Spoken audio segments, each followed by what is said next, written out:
Okay guys, here's the bike. I'm gonna go over some more details today about certain parts we put on here and different things. So let's get right into it.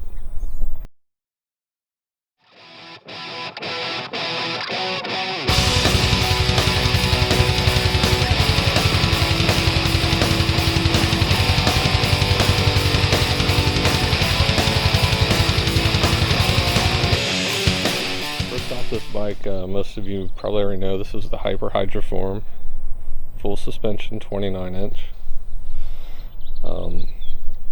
All finished up now. Here's what she looks like. Turned out really nice. Well, let's go over some of the parts today and the cost of this bike. First, we'll start off up here up front, and we've got the RockShox Judy Silver.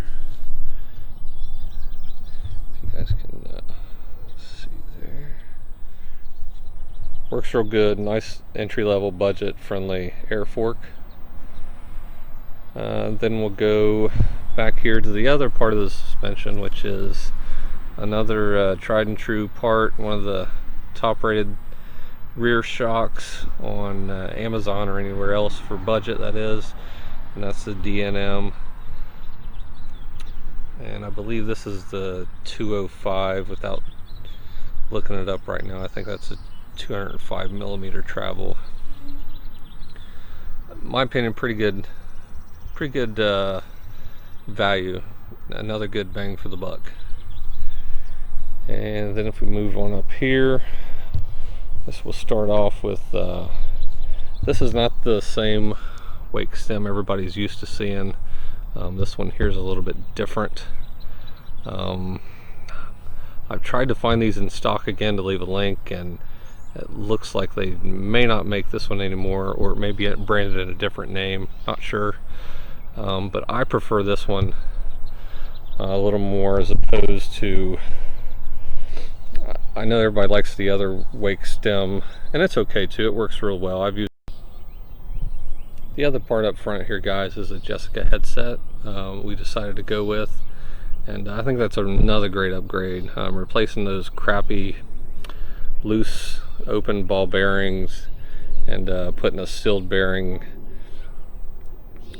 headset on here just makes it so much smoother up front. Everything is just held together nice and tight, and these things weren't readily available there a few years ago when we built our first one, but now they are easy to find. These match up any pretty much head tube size out there, available in different combinations, and just another great value right there. I guess up here front in the cockpit, and go over, we got those P&W loam grips. Love them, baby. Super grippy, super sticky. And then I wanted to match those up with the P&W range bars.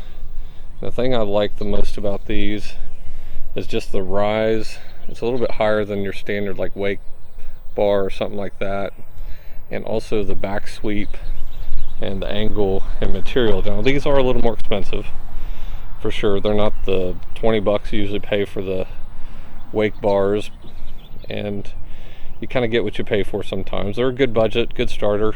You need something a little wider and different things are great, but for me, I just think the comfort of these bars just is really superior to something like your $20, $30 bars out there, and they really just look nice to boot. So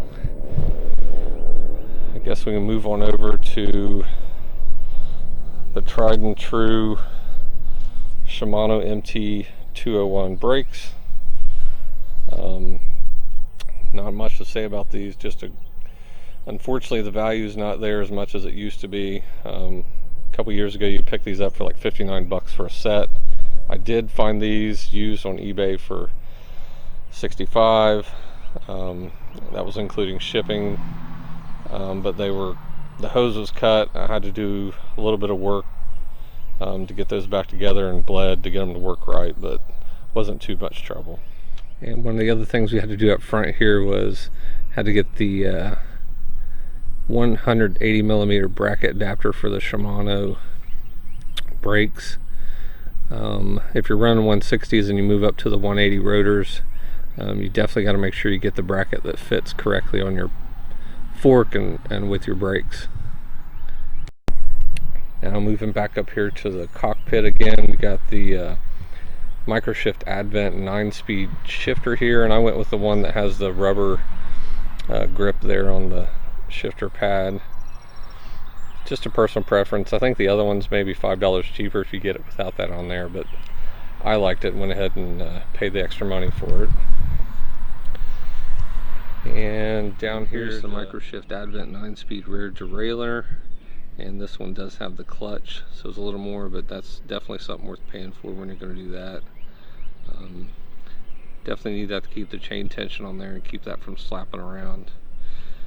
And then also we have the rear cassette, which is the 11 to 46 tooth, and works great. Definitely much better than the ones that come stock on these kind of bikes. Those free hubs, man, just a bear to try to ride and climb and do any hills on those kind of things. Just don't work out too well.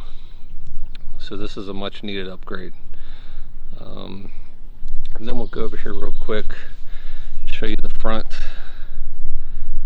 chainring, which is a 30 tooth. And one thing you might notice right away, all you people out there that's familiar with the IXF crankset, is I did paint the tabs on there, those silver tabs that always come on these things. And whenever you have to mount, the 30 tooth chainring does go to the inside, and when you mount that on there, that silver sticks out, and I've always hated it.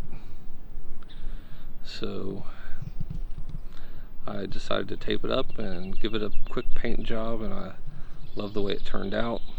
Looks much cleaner, much nicer to me. But again, that's just a personal preference. So also, you know, we have the IXF crankset, and I just don't think you can beat it. It shaves a lot of weight from the bike. It's reliable, it's dependable. Adds the sealed bearings, the external sealed bearings, and just a great value. Much better than those hard steel crappy cranks that usually come on most of these Walmart big box bikes. And we'll move right up here to something that I was a little concerned about when we first got the bike, but had mixed results with these in the past. But so far, I tell you, these Rock Bro pedals have performed like a champ. I absolutely love them. And for me, I like this particular model because it's a lot wider, a lot bigger platform. So these are the ones I really enjoy. And the final upgrade we have on here is the Weinmann Wheelmaster 29-inch wheel set. And I did get the front and rear both on these. You definitely need the rear if you're upgrading one of these big box bikes most of the time, because they come with that free hub, and the only way to change that out and upgrade is if you get a wheel that's compatible to put one of these cassettes on. Otherwise you're stuck with a very limited range of gearing on your bike, which is just makes it miserable, to be honest. And I'd like to say a big thank you to Wolf Tick Videos, the Tick and Wolfman. Appreciate your words of encouragement and all the advice on trying to do some of these videos. And thanks for the stickers. We got a Comp Zerker Nick sticker there, and the Wolf Tick Video sticker. Thank you guys. And just appreciate everything you do for the biking community, especially the budget biking community, because I guess that's what this is all about. So thanks guys. And there you see Kev Central. Appreciate everything you do, bud. And there's a sticker. If you haven't been to that place, heck of a lot of fun. I got some video and stuff I can share on that also. Ray's MTB, awesome place. So once again guys, appreciate you joining me today. Hit the like and subscribe button, I'd appreciate it. And get out there and enjoy the ride.